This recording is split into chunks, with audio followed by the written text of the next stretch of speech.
Hello friends, मैं नवीन आप सभी का स्वागत करता हूं आपके अपने यूट्यूब चैनल नवीन पाठशाला पर। फ्रेंड्स, हम लोग पढ़ने जा रहे हैं टॉप 25 जीके एमसीक्यू सीरीज और इस सीरीज में जितने भी प्रश्न लिए गए हैं सभी प्रीवियस ईयर का प्रश्न है और आगे भी पूछे जाने की संभावना है। इसमें जितने भी प्रश्न है सभी सब्जेक्ट से मिला के बनाया गया है और साथ ही इस सीरीज की एक खासियत है कि इसमें 25 क्वेश्चन ही नहीं, इससे ज़्यादा का डिस्कशन डिटेल में किया जाता है। जैसे ही प्रश्न आते हैं उनके ऑप्शन का डिस्कशन के साथ ही इसमें 25 से ज़्यादा लगभग 100 प्रश्न का डिस्कशन हो जाता है। दोस्तों, आप इस YouTube चैनल पर नए हैं तो चैनल को लाइक शेयर और सब्सक्राइब कर दें। देखते हैं पहला प्रश्न है, आनुवांशिकता के नियमों का आविष्कार करता थे, तो इसका राइट आंसर होगा मेंडल। और साथ ही प्रश्न पूछा जाता है कि सर्वप्रथम जेनेटिक्स नाम का प्रयोग किसने किया, तो इसका राइट आंसर हो जाएगा डब्ल्यू वाटसन ने 1905 ईस्वी में सर्वप्रथम जेनेटिक्स शब्द का प्रयोग किया था। जीन शब्द का प्रयोग सर्वप्रथम किसने किया था, तो जोहानसन ने 1909 ईस्वी में जीन शब्द का प्रयोग किया था।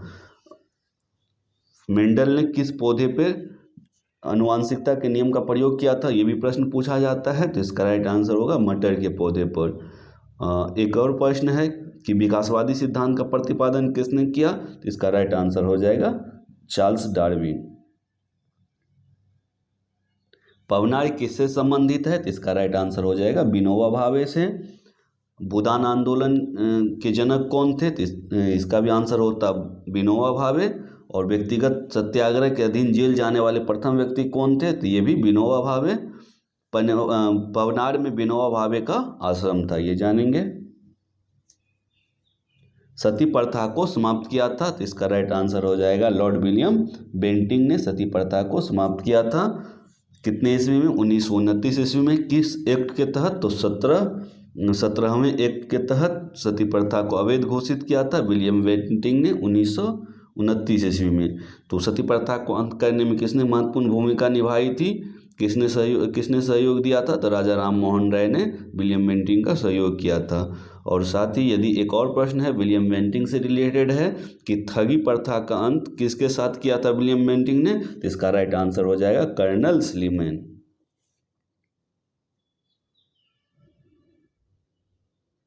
योजना आयोग का गठन कब हुआ, तो इसका राइट आंसर हो जाएगा 1950। साथ ही एक ट्रिक से याद रखेंगे योजना आयोग के गठन का, योवीरा। इसमें 3 प्रश्न है, यो से हो जाएगा योजना आयोग, वी से वित्त आयोग, रा से राष्ट्रीय विकास परिषद। और ये तीनों रेगुलर है। 1950 में पहला योजना आयोग, 1950 में वित्त आयोग, 1951 में राष्ट्रीय विकास परिषद 1952, 50, 51, 52 याद रखेंगे। योजना आयोग का गठन कब हुआ, तो 1950 ईस्वी में।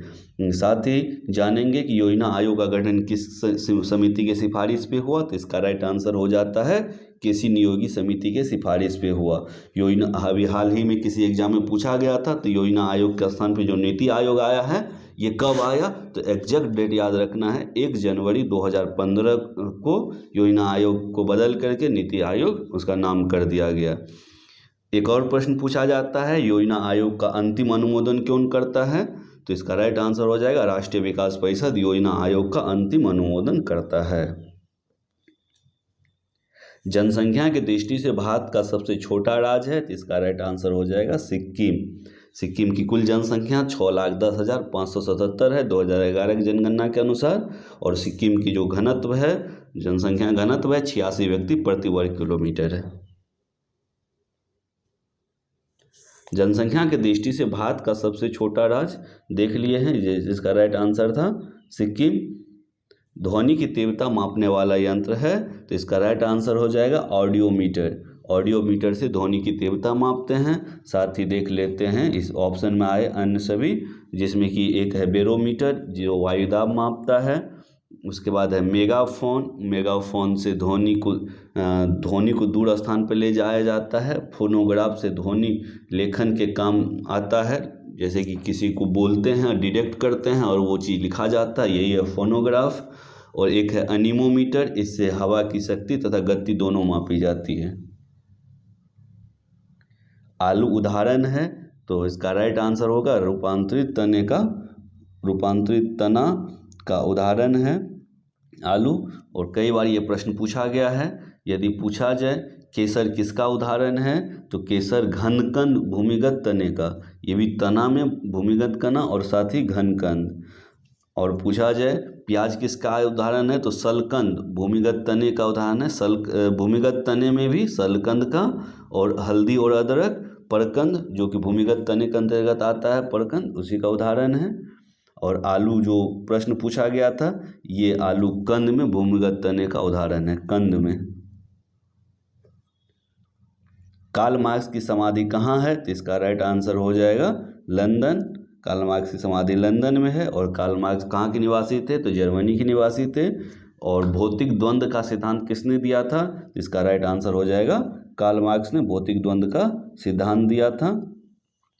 दास कैपिटल और कम्युनिस्ट मैनिफेस्टो नामक पुस्तक की लेखक कौन है? तो इसका भी आंसर हो जाएगा कार्ल मार्क्स। और विश्व के मजदूर एक हो का नारा किसने दिया था? तो इसका भी आंसर हो जाएगा कार्ल मार्क्स। ये सभी याद रखेंगे। भारत का प्राचीनतम फुटबॉल टूर्नामेंट कौन सा है? तो इसका राइट आंसर है Durand cup. Durand cup Bharat का प्राचीनतम फुटबॉल टूर्नामेंट है और जिसकी शुरुआत 1888 ईस्वी में हुई। साथ ही और फुटबॉल से संबंधित कुछ कप है, DCM cup, VC Roy cup, IFA cup, Subroto Mukherjee cup, ये सभी फुटबॉल से संबंधित है। और विश्व स्तर पे जो भी फुटबॉल है उसमें यूरो कप और फीफा वर्ल्ड कप या फीफा कप, ये सभी फुटबॉल से संबंधित है। भाभा परमाणु अनुसंधान केंद्र का मुख्यालय कहाँ है? तो इसका राइट आंसर हो जाएगा ट्राम्बे। और ये ट्राम्बे कहाँ है? तो ये मुंबई में एक जगह है ट्राम्बे, यहीं पे भाभा परमाणु अनुसंधान केंद्र का मुख्यालय है। भाभा परमाणु अनुसंधान केंद्र की स्थापना कब हुई? तो इसका राइट आंसर हो जाएगा 1948 ईस्वी में। और भाभा कौन थे? तो इसका पूरा नाम है होमी जहांगीर भाभा, जिसे भारतीय परमाणु कार्यक्रम का जनक माना जाता है।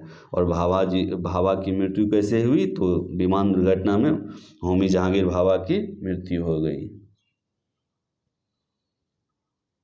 उज्जैन का प्राचीन नाम क्या था? तो इसका राइट आंसर हो जाएगा अवंतिका। उज्जैन का प्राचीन नाम अवंतिका था। और 16 महाजनपद में एक जितने भी है 16 महाजनपद, एक प्रश्न पूछा जाता है इसकी जानकारी कहाँ से मिलती है? तो इसका राइट आंसर होता है अंगुत्तर निकाय। तो अंगुत्तर निकाय में 16 महाजनपद का उल्लेख है, जिसमें एक अवंतिका भी था। अब बात आती है उज्जैन की। तो उज्जैन से रिलेटेड कुछ प्रश्न पूछे जाते हैं एग्जाम में, उनको देख लेते हैं। उज्जैन किस नदी पर अवस्थित है? ये भी प्रश्न पूछे गए हैं कई बार। तो इसका राइट आंसर होता है क्षिप्रा नदी पर अवस्थित है। क्षिप्रा नदी के तट पे उज्जैन शहर अवस्थित है। और महाकालेश्वर मंदिर कहाँ है? जो कि बहुत प्रसिद्ध है, ये उज्जैन में है। साथ ही उज्जैन की एक और विशेषता है, उज्जैन में कुंभ मेला लगता है। और इसके साथ ही उज्जैन, नासिक, हरिद्वार और इलाहाबाद में, इलाहाबाद जिसका अभी वर्तमान नाम प्रयागराज है, यहाँ पे कुंभ मेला का आयोजन किया जाता है। निम्नलिखित में से ऑटोट्रॉफिक कौन है? तो सबसे पहले जानेंगे ऑटोट्रॉफिक क्या है। ये स्वपोषी है, जो अपना भोजन खुद बनाता है। और इसका अपोजिट क्या होता है? तो पैरासाइट। पैरासाइट बोलते हैं, पैरासाइट परपोषी, जो दूसरे के बनाए हुए भोजन को खाएगा वो परपोषी पैरासाइट होगा। और ऑटोट्रॉफिक क्या होगा? जो अपना भोजन खुद बनाएगा। तो प्रश्न पूछा जा रहा है निम्नलिखित में से कौन ऑटोट्रॉफिक है? तो इसका राइट आंसर हो जाएगा उपयुक्त सभी। हरी शैवाल खुद का भोजन बनाता है, नीले हरे जीवाणु और साइनोबैक्टीरिया, ये सभी ऑटोट्रॉफिक अर्थात स्वपोषी है। और ऑटोट्रॉफिक जो अपना भोजन स्वयं बनाते हैं। जहाँ तक बात आती है पैरासाइट परपोषी की, वो दूसरे पर डिपेंड रहता है। तारे की दूरी नापने की इकाई क्या है? तो इसका राइट आंसर हो जाएगा प्रकाश वर्ष। तारे की दूरी मापने की इकाई है प्रकाश वर्ष। साथ ही बात आई प्रकाश वर्ष की, तो जानेंगे एक प्रकाश वर्ष कितना मीटर होता है? तो 9.46 गुना 10⁻15 मीटर होता है। और दूरी मापने की सबसे बड़ी इकाई क्या होता है? तो इसका राइट आंसर होगा पारसेक। और एक पारसेक बराबर कितना प्रकाश वर्ष होता है? तो एक पारसेक बराबर 3.26 प्रकाश वर्ष होता है। और साथ ही यदि मीटर में इसको कन्वर्ट करें तो 3.08 गुना 10⁻16 मीटर होता है।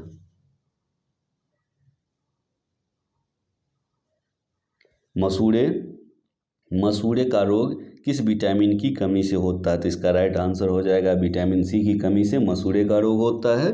बात आई विटामिन सी की, तो विटामिन सी का रासायनिक नाम जान लेंगे। इसका रासायनिक नाम है एस्कॉर्बिक अम्ल। और एस्कर्वी रोग जो है या और मसूड़े का फूलना, ये विटामिन सी की कमी से होता है। और विटामिन सी का जो स्रोत है वो नींबू, संतरा, नारंगी, टमाटर, मिर्च, अंकुरित अनाज, ये सभी विटामिन सी का स्रोत है। ग्लिम्पसेज ऑफ वर्ल्ड हिस्ट्री पुस्तक किसने लिखी? तो इसका राइट आंसर हो जाएगा जवाहरलाल नेहरू। साथ ही जानेंगे जवाहरलाल नेहरू के द्वारा एक और महत्वपूर्ण पुस्तक जिसका नाम है डिस्कवरी ऑफ इंडिया, ये भी जवाहरलाल नेहरू के द्वारा लिखा गया। यूएसए का राष्ट्रीय खेल क्या है? तो यूएसए का राष्ट्रीय खेल बेसबॉल है। बेसबॉल याद रखेंगे। साथ ही अन्य कुछ महत्वपूर्ण देश, हमारे पड़ोसी देश और ऐसे देश जिससे प्रश्न कई बार एग्जाम में पूछे गए हैं, उनका भी जान लेते हैं। तो सबसे पहले हम लोग जानेंगे भारत का राष्ट्रीय खेल क्या है। तो भारत का हॉकी, और भारत के साथ साथ पाकिस्तान का भी हॉकी है, और स्कॉटलैंड का रग्बी फुटबॉल, इंडोनेशिया का बैडमिंटन, चीन का टेबल टेनिस, भूटान का तीरंदाजी, ब्राज़ील का फुटबॉल, फ्रांस का फुटबॉल, मलेशिया का बैडमिंटन, और अभी जो प्रश्न पढ़े हैं यूएसए का बेसबॉल। ये सभी याद रखेंगे, बहुत ही महत्वपूर्ण है।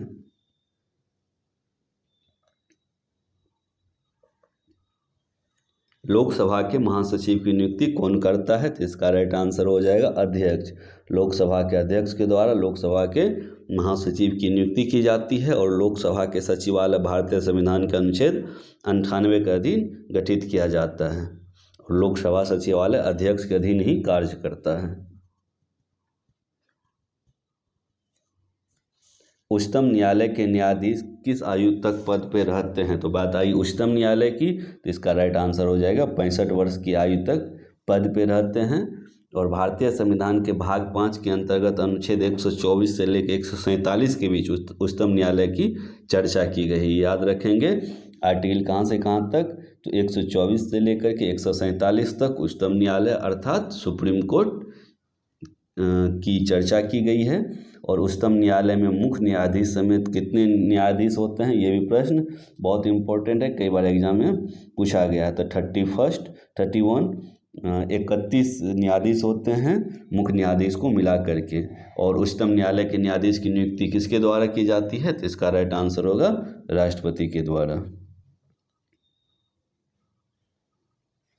ज्वालामुखी गतिविधियों से किस प्रकार की झील बनती है? तो इसका राइट आंसर होगा काल्डेरा झील। ज्वालामुखी जब निकलता है तो वहाँ जो गड्ढा बनता है, क्रेटर, उद्गार, और वहाँ पानी आकर के बरसात के मौसम में लग जाता है, या नीचे से भूमिगत पानी जो ऊपर आता है, वहाँ जो झील बनता है उसको काल्डेरा झील बोलते हैं। और ज्वालामुखी के मुख को क्या बोलते हैं, ये भी प्रश्न पूछा जाता है, उद्गार बोलते हैं। और उद्गार के साथ क्या क्या बाहर निकलता है? तो जल, गैस, राख, बालू, मेग्मा इत्यादि बाहर निकलता है। और ज्वालामुखी से बना गड्ढा क्या कहलाता है? तो ये गड्ढा क्रेटर कहलाता है। और यही क्रेटर धीरे धीरे जल जमाव से झील का रूप धारण कर लेता है। निम्नलिखित में से कौन सा एक कोशीय परजीवी है? तो इसका राइट आंसर है हाइड्रा। बात आई हाइड्रा की, तो एक और प्रश्न पूछा जाता है, हाइड्रा किस संघ का प्राणी है? तो हाइड्रा सेलेंट्रेटा संघ का प्राणी है। और सेलेंट्रेटा संघ के प्राणी जलीय द्विस्तरीय होते हैं, ये याद रखेंगे, जलीय द्विस्तरीय होते हैं। और सेलेंट्रेटा संघ के प्राणी है हाइड्रा। फाइलेरिया का संचार किसके द्वारा होता है? तो इसका राइट आंसर है क्यूलेक्स मच्छर के द्वारा फाइलेरिया का संचार होता है। फाइलेरिया रोग जो है ब्रोंकोफाइटाई नामक कृमि से होता है। किस कृमि से? ब्रोंकोफाइटाई नामक कृमि से, ब्रोंकोफाइटाई नामक कृमि से होता है। और इस कृमि का संचार जो होता है क्यूलेक्स मच्छर के दंश से होता है। साथ ही इस रोग में जो भी पैर है, वृषण कोश है, शरीर का अन्य भाग है, उसमें सूजन आ जाता है। और फाइलेरिया को ही हाथी पांव रोग कहते हैं।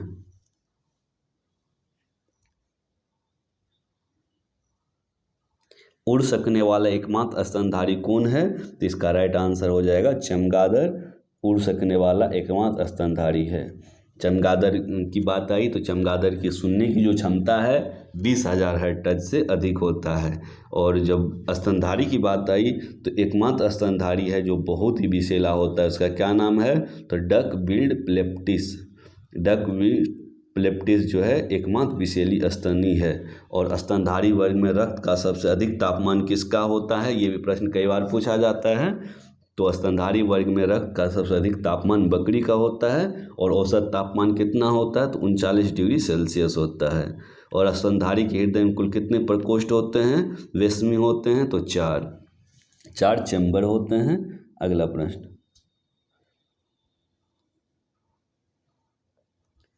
जल का घनत्व होता है, तो जल का घनत्व अधिकतम, यहाँ प्रश्न लिखने में अशुद्धि हुई है तो आप लोग देख लेंगे।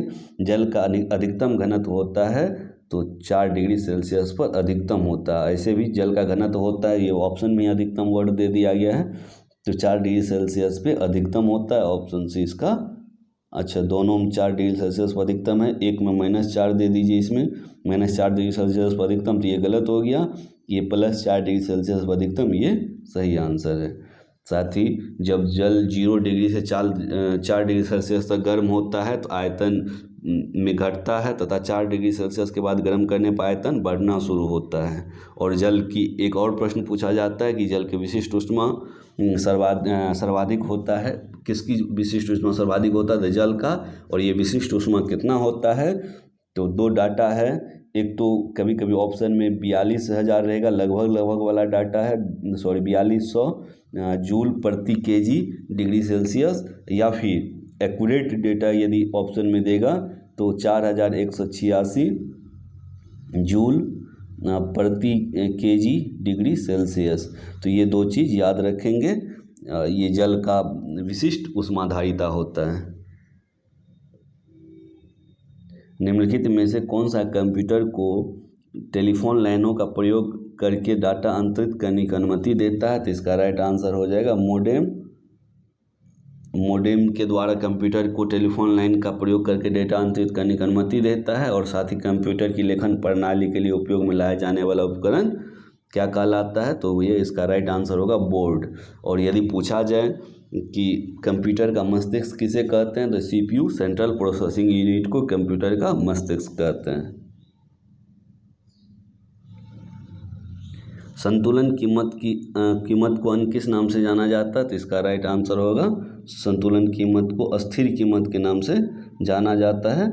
और संतुलन की जो कीमत होती है, इस स्थिति में मांग और आपूर्ति के बीच संतुलन होता है, यही संतुलन कीमत होता है। और इसमें बाधा पड़ने में अस्थिर कीमत में परिवर्तन हो जाता है, तो इसका राइट आंसर हो गया अस्थिर कीमत। इस तरह से हम लोगों ने 25 मोस्ट इम्पोर्टेंट क्वेश्चन को देखा है। यदि आप लोग को यह सीरीज पसंद आ रहा हो तो ज़्यादा से ज़्यादा लाइक करें, शेयर करें, और चैनल आप नए हैं यूट्यूब पे, इस चैनल पे तो सब्सक्राइब कर लें।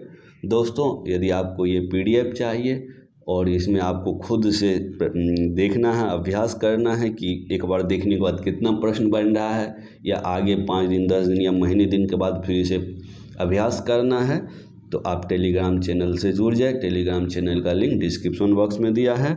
फिर मिलते हैं अगले वीडियो में। धन्यवाद। जय हिंद।